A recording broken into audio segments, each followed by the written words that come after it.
right?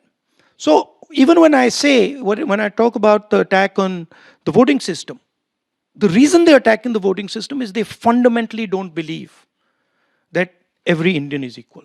In their mind, and I've spoken to them, I know them, I talk to them. In their mind, there is no way a Dalit person is the same as an upper caste person. They cannot even they can't even compute that, right? And that's to me the real revolution in India in 1947.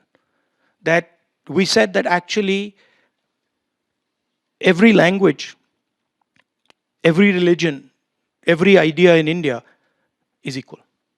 And if you think about it, without, you know, dissing the Europeans,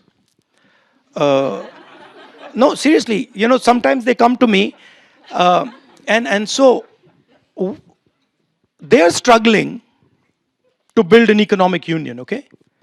We built an economic union and a political union in 1947. And we've run it just fine.